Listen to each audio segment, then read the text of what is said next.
Right. Hello ladies and gentleman, this is me Umar, your host of triple A TV. और आज मेरे साथ मौजूद हैं हुमा अफजल, जो कि केमिकल इंजीनियर हैं और वो यूईटी लाहौर से पढ़ी हुई हैं। आइए उनसे बात करते हैं। हुमा, आप कैसी हैं आप? मैं ठीक हूँ बिल्कुल। Thank you for introducing me and hi to everyone out there. I am chemical okay. Engineering from UIT Lahore and I have experience of 2 years and 7 months dealing with different companies, different standards. I mainly have worked on lean management, ISO standards, risk management, quality standards, and a lot of stuff. I'll share with you all those things later on. Let's continue. Okay, उन्होंने जो है 3 बड़ी companies में काम किया है। पहले तो मुझे ये बताएं कि आपके एफएससी में नंबर कितने आए थे, कैसे एडमिशन मिला यूईटी में? 971 and totally merit-based admission. And luckily I got admission over there. It was a dream to be in UIT and luckily I was there, so hats off to it. तो ये जो हुमा है, इनके पास brain भी है, numbers भी हैं, वो इंजीनियर भी बन गई हैं। ओके, और आपने केमिकल इंजीनियरिंग क्यों एक्सेप्ट किया? Actually you can say I just nullified from the top. मतलब आप लिस्ट में से टॉप से I rejected 1, 2, 3, 4 and then at chemical engineering I was like, okay, that's the stuff I can do for myself and it was perfect for me when I got into it. जो top level की universities में होता है ना, यही होता है कि मुझे इंजीनियर बनना है, बाकी मुझे मैटर नहीं करता मैंने किस फील्ड में बनना है। मेरे साथ भी तकरीबन यही था कि मैंने आईटी पढ़नी है, जौन सी अच्छी यूनिवर्सिटी में आ जाए मैं उसमें चला जाऊंगा। और वो पंजाब यूनिवर्सिटी में PUCIT में आ गया और मैं भी वहाँ पे चला गया। यूईटी और पंजाब यूनिवर्सिटी का मेरिट उस टाइम सेम था। उस टाइम सिर्फ 3 अच्छे थे, फास्ट था, यूईटी था और हमारी PUCIT थी। मैं बहुत पहले की बात कर रहा हूँ, मे बी यू रिमेंबर। अच्छा, खैर, अगली बात करते हैं। आपको लड़कियों को इंजीनियर होने का क्या फ़ायदा है? फ़ायदे बताने हैं सिर्फ। फायदा इन एक्चुअल आप कह सकते हैं कुछ भी नहीं है। You are not use to do favouritism. अगर आप फेवरेटिज्म की तरफ जाते हैं बहुत फ़ायदे हैं, but if you are not use to do favouritism like me then कोई फ़ायदा नहीं है। You have to work like a professional and you gain all that male confidence gain. So मैं it's आपको equal एक for बात both of them when you are on field, I will say. मैं आपको एक मज़े की बात बताता हूँ। जो इंडस्ट्री है, जो कंपनी है, जो केमिकल इंडस्ट्री है, वो बहुत ज़्यादा इंपॉर्टेंट है। अभी तो Yeah. कोरोना वायरस की वजह से आपको और भी उसकी इंपॉर्टेंस का पता चला होगा। फॉर एग्जांपल मैं छोटी सी बात करूँगा, बड़ा सा प्रोडक्ट है, उसकी बड़ी वर्थ है, डेटॉल। ठीक है ना? एग्जैक्टली। तो मैं आपको बताऊं कि जो केमिकल्स की कंपनी है, इंडस्ट्री है, सर्फ बनाते हैं, ग्लास बनाते हैं और तो अनलिमिटेड चीज़ें बनाते हैं, केमिकल बनाते हैं। किसी बेड की कंपनी बेड भी बनाएंगे, मैट्रेस भी बनाएंगे, बहुत सी डिफरेंट चीज़ें, बहुत ज़्यादा रिसर्च करते हैं। तो वो जो प्रोडक्ट्स हैं वो किसके लिए होते हैं? बच्चों के लिए, बूढ़ों के लिए? एज की रिस्ट्रिक्शन होती है? सिर्फ लड़कों के लिए No, होते हैं? जो not at all. Chemical industry Everything. जो केमिकल इंडस्ट्री के प्रोडक्ट्स हैं, क्या वो सिर्फ मर्द हजरात के लिए? तो इंजीनियरिंग के फर्म के प्रोडक्ट्स पूरी दुनिया के लिए हैं, ख़वातीन के लिए भी हैं। तो इसलिए ख़वातीन को इंजीनियरिंग में जाना चाहिए, उनको हायर भी करना चाहिए और उनको पूरा मौका होना चाहिए इक्वल कि वो पार्टिसिपेट करें। और मुझे लगता है जो लड़कियां क्योंकि कम जाती हैं इंजीनियरिंग की साइड पे, तो वो ज़्यादा स्ट्रॉन्ग होती हैं, उनमें ज़्यादा अच्छा नॉलेज होता है।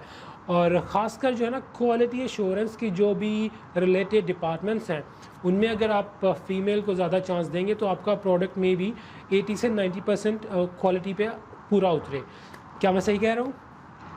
मोस्टली आप सही कह रहे हैं, बट कहीं ना कहीं थोड़ी सी बैकड्रॉप्स आ जाते हैं when they are males and females obviously, but most of the thing you said were correct. हाँ, हाँ जी, क्योंकि मुझे ये लगता है कि प्रोडक्ट तो सारों के लिए है ना, तो हर बंदे को Yeah. काम करना चाहिए उस कंपनी में भी। एग्जैक्टली। Exactly. अच्छा, अब मुझे ये बताएं कि कोरोना वायरस के लिए आपने जो घर में टाइम टेबल बनाया हुआ है, जो रूटीन बनाई हुई है, लोग लॉकडाउन में हैं, वो उस लॉकडाउन के पीरियड को कैसे अपनी ग्रोथ के लिए, प्रोफेशनली या पे पढ़ने के लिए कैसे बेहतर बना सकते हैं? ये टाइम, आजकल का जो टाइम चल रहा है। एक्चुअली ये हमें एक चांस मिला है कि हम इस टाइम को यूटिलाइज कर सकते हैं फॉर आवर सेल्फ। लाइक हम अपनी ग्रूमिंग के लिए, प्रोफेशनल ग्रूमिंग के लिए बहुत से काम करते रहते हैं, लेकिन पर्सनल ग्रूमिंग के लिए हमारे पास बिल्कुल टाइम नहीं होता। We don't get time to work on our self. So it's a time to spend time on yourself, personal grooming, personal branding. You should go for that. जहाँ तक मेरा डेली का schedule है, I wake up early in the morning. That's my habit from the start. So you should follow that habit. It's too productive for everyone. Night owlers are never ever successful.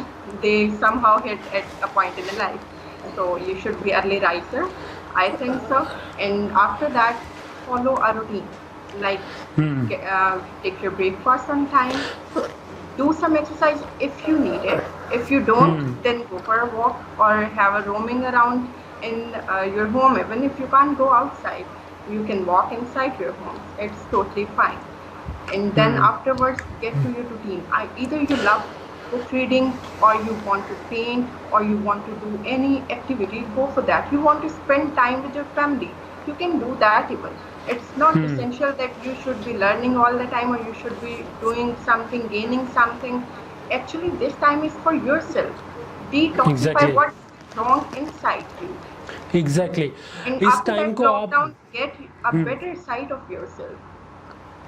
अच्छा, मैं बताऊंगा कि कुछ लोग ऐसे हैं जो साल हर साल से बाहर रह रहे थे, सिटी से बाहर रह रहे थे, या एरिया से बाहर रह रहे थे। यहाँ वो 12 घंटे काम करके आ रहे हैं, 8 घंटे, उसके बाद अपने बेडरूम में सब कुछ अपना खुद करके काम ख़त्म। पेरेंट्स से, बहन भाइयों से, घर में जो बच्चे हैं उनसे इंटरेक्शन, बहुत दूरियाँ बढ़ रही थी। तो इस टाइम में ना family, you get time to understand your family, time to understand their mind, their psychology, the way they behave. इसमें आप patience भी सीखते हैं. Of course, if you have a routine, you follow that routine and you will use that time in a really positive way. इससे आपको फ़ायदा ही फ़ायदा होगा. So don't go into darker side, depression में ना जाएं. Try to find those things which satisfy you, which makes you happy. And of course, if you do one good thing, it'll make you a little bit happier. Keep doing good things, it'll make you happier and happier again and again, and you will come out from that dark hole, that grey area. अच्छा, अब मुझे बताएं कि आपने जो सबसे पहले कौन सी कंपनी में, फातिमा फर्टिलाइजर में आपने क्या किया? Internship. It was an internship. It was a 1 month internship, but it was awesome. I had so supportive staff over there. They were so helping to me, and it was awesome experience. Okay, जो professional होता है ना वो सिर्फ अच्छी अच्छी बातें करता है। अच्छा, अगली बात ये है कि 3 इन्होंने बड़ी कंपनीज में काम किया, एक बड़ी यूनिवर्सिटी से पढ़ा है इन्होंने। तो अब हम ये देखते हैं कि इन्होंने मास्टर ग्रुप ऑफ इंडस्ट्रीज़ में क्या किया था। Actually, master group of industries, when that wasn't totally relevant to chemical engineering, but I got to learn a lot of things over there. Firstly, I got to learn AutoCAD over there. That's helping up till now in my career. And I learned about lean management, Six Sigma. That's implemented in most of the industries in Pakistan for excellence. So it was a great addition to my. मैं आपको बताऊंगा Fatima Morial का, sorry, Fatima group of industries का जो office है, एक शिमला पहाड़ी के करीब है, एक डिफेंस में है, और उनकी बहुत सी जगहों पे फैक्ट्रीज़ हैं। मास्टर ग्रुप का जो मेन ऑफिस है वो गुलबर्ग में है, लिबर्टी के पीछे बीच में करके, वहाँ पे भी मैं गया हूँ। इनका एक ऑफिस जो है बड़ा फैक्ट्री लगी हुई है प्राइवेट में, और एक काफ़ी और भी होंगी, मुझे उनका नहीं पता। इन दोनों के साथ मैंने डील किया हुआ है किसी जगह पे डेल को प्रमोट करने के लिए, because I am an engineer. I was selling Dell hardware which is security devices, और उनके जो सर्वर्स और स्टोरेज थे वो मैंने उन पर प्रमोट किए थे इन दोनों कंपनीज़ में। अच्छा, जो नेक्स्ट कंपनी थी वो कौन सी कंपनी थी आपकी, थर्ड वाली? Four Brother Chemicals. ओह ये फोर ब्रदर्स केमिकल्स, फिर केमिकल्स आ गए। फोर ब्रदर्स का बताएं, हेड ऑफिस कहाँ पे है, इनकी फैक्ट्री कहाँ पे, और ये क्या करते हैं?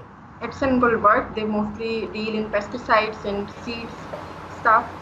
And I worked over there in a totally laboratory QC section, working on ISO standards and their maintenance relevant to their documentation, risk assessments and all that was relevant to that. तो हमारी government ने इन तीनों कंपनियों को, या आपने इन तीनों कंपनियों को लेटर लिखा है कि वो हमारे लिए वैक्सीन बना दें या वेंटिलेटर बना दें? No, not at all.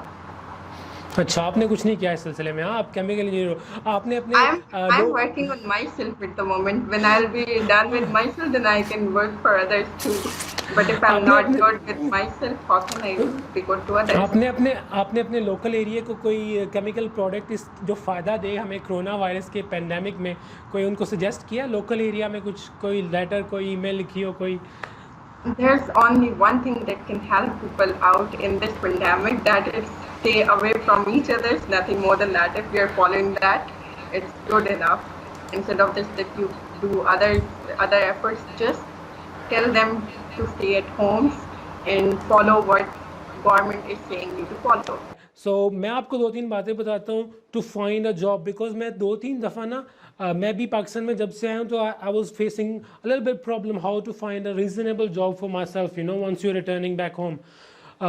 मुझे लगता है कि हमें ना एक डायरी लेके हर कंपनी का नाम, उसके एचआर का मैनेजर, सीईओ का नाम और उसके ईमेल आईडी, और हर वीक उनको कांटेक्ट करना पड़ेगा, थोड़ा सा फ़ोन से अपडेट लेनी पड़ती है, क्योंकि हमारे जो लोग हैं, स्टूडेंट्स हैं या प्रोफेशनल्स हैं, वो सिर्फ ईमेल सेंड करने से समझते हैं हमें जॉब मिल जाएगी। नहीं, थोड़ा सा एग्रेसिव हो के स्केड्यूल बना के डिटेल में 100 कंपनीज के नाम 100 पेजेस पे डायरी पे लिख के, and I am sure you will find a job you want और you deserve, the money you deserve within 30 days. Okay, let's continue now. अब कोरोना वायरस से हुकूमत को और लोगों को आप क्या पैगाम देना चाहेंगी? हुकूमत तो आई थिंक सो जितना वो कर सकते थे, बिकॉज जितनी किसी की कैपेबिलिटी होती है उतना ही उनसे एक्सपेक्ट करना चाहिए. They are doing what they can. So the request to people who will watch me is that follow simple things, maintain the social distancing, stop going out for some days. Things will be back to normal. Surely they will be back to normal. You can enjoy all the things again. You can be back to hangouts and all those favorite foodie stuffs. Everything will be back. You just need to wait for a little bit of time and then you'll get everything. Just follow the simple things that everybody is asking you to do. Stay home. Just follow that. Okay, wonderful guys, आपने देखा हुमा आपको कह रही है थोड़ा सा patience, may be 10 to 14 days, और उसके बाद इंशाल्लाह सब कुछ ठीक हो जाएगा, विल बैक टू नॉर्मल। और वैक्सीन बनाने के लिए गवर्नमेंट को 3-4 बड़े शहरों में 3-4 बड़ी लेबॉर्ट्रीज और अच्छे केमिकल इंजीनियर्स हायर करें। और आई थिंक पाकिस्तान भी वैक्सीन बना सकता है, टेस्ट भी कर सकता है उसको सक्सेसफुली, जो है ना, क्योंकि इससे मिलते जुलते जो वायरस है उनके लिए ऑलरेडी बनी हुई है। लेकिन ऑक्सफोर्ड यूनिवर्सिटी यूके में वैक्सीन तैयार हो चुकी है, वो उन लोगों ने, जिन लोगों ने रेडी की है, वो उन लोगों ने अपने ऊपर टेस्ट भी करना शुरू कर दिया है, और तकरीबन 1 लाख लोगों ने अपने आप को नॉमिनेट किया है कि वो हम पे टेस्ट करो। So hopefully, you know, with in few months, I am not saying 1 year, with in few months vaccine ready होके मिलना शुरू हो जाएगी लोगों को। इसी के साथ ही हुमा, आपका बहुत thank you very much for coming on our show. Will invite you again. We want you to pick a topic, आप जिस सिलसिले में बात करना चाहती हैं हमारी ऑडियंस से बात करें। Thank you very much, take care, bye, thank you.